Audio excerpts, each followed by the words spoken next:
एक जंगल में दो गायें गोरी और काली रहा करती थी। दोनों आपस में बहनें थीं, लेकिन अलग अलग रहती थी। गोरी को पूरे जंगल में सभी पसंद करते थे क्योंकि उसका रंग गोरा था, और काली को लोग कम पसंद करते थे। सभी जानवर गोरी के बारे में अच्छी अच्छी बातें करते और काली के बारे में नहीं करते थे। एक दिन गोरी काली के घर के बाहर से गुजर रही थी। तभी काली ने गोरी को बोला, गोरी, तुम मेरे घर के बाहर से मत जाया करो। तुम्हारा मुंह देखकर मेरा सारा दिन खराब हो जाता है। गोरी कहती है, बहन, तुम ऐसी बातें क्यों करती हो? हम आपस में बहनें हैं और तुम मुझसे किस तरह से बात करती हो? काली कहती है, नहीं, तुम मेरी कोई बहन नहीं हो। जाओ तुम यहाँ से और मेरे सामने कभी मत आना। तुम्हें देखकर मेरा सारा दिन खराब हो जाता है। गोरी और काली गाय के दो बछड़े थे, सोनू मोनू। सोनू मोनू आपस में बहुत मिलजुल कर रहते और आपस में खेलते, लेकिन काली गाय को ये पसंद नहीं था कि उसका बछड़ा गोरी के बछड़े के साथ खेले। वो अपने बछड़े को हमेशा डांटती कि तुम गोरी के बछड़े के साथ मत खेला करो, लेकिन काली का बच्चा बोलता, क्यों माँ, हम उस मोनू के साथ क्यों नहीं खेल सकते? वो हमारा भाई है। लेकिन काली उसको डांट देती।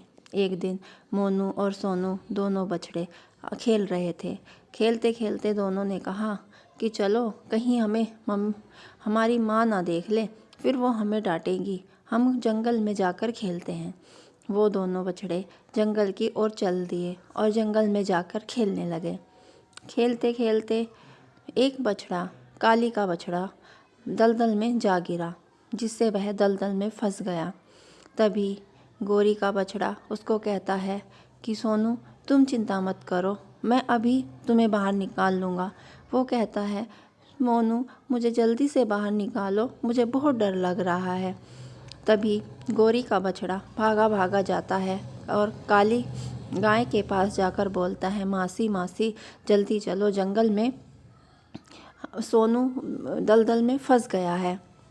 लेकिन काली उसको डांटने लगती है, कहती है, तुम्हें बेवकूफ़ बनाने के लिए क्या मैं ही मिली हूँ? मैंने अपने बछड़े को तुम्हारे साथ खेलने के लिए मना किया है, वह तुम्हारे साथ नहीं गया। तुम मेरे साथ ऐसा मजाक क्यों कर रहे हो? भागो यहाँ से। काली गाय ने बछड़े की कोई बात नहीं सुनी और उसे वहाँ से भगा दिया।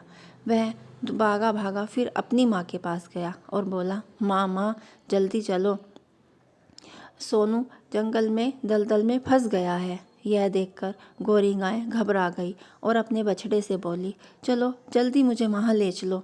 जैसे ही गोरी जंगल में दलदल के पास पहुँचती है और तो देखती है कि काली का बछड़ा दलदल में फंसा हुआ है।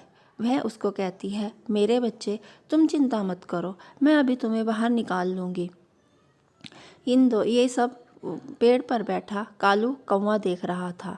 तभी कालू कौवा उड़कर जाता है और काली गाय के पास जाकर सारी बातें बता देता है।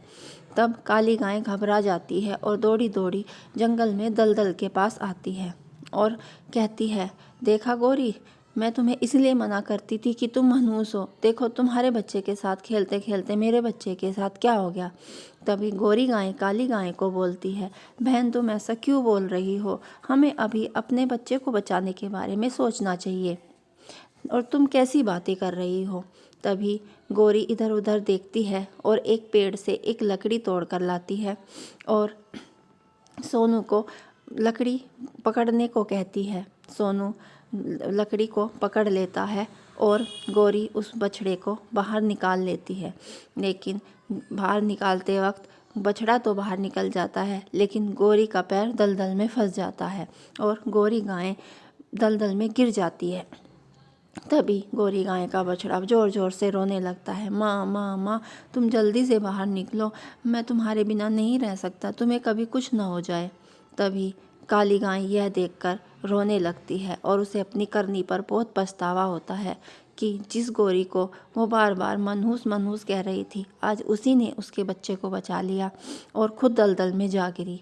तभी काली गाय गोरी गाय से माफ़ी मांगती है और कहती है, बहन, मुझे माफ़ कर दो, मैंने अनजाने में तुम्हारा बहुत दिल दुखाया है। और तुम घबराओ नहीं, मैं तुम्हें अभी बाहर निकालती हूँ।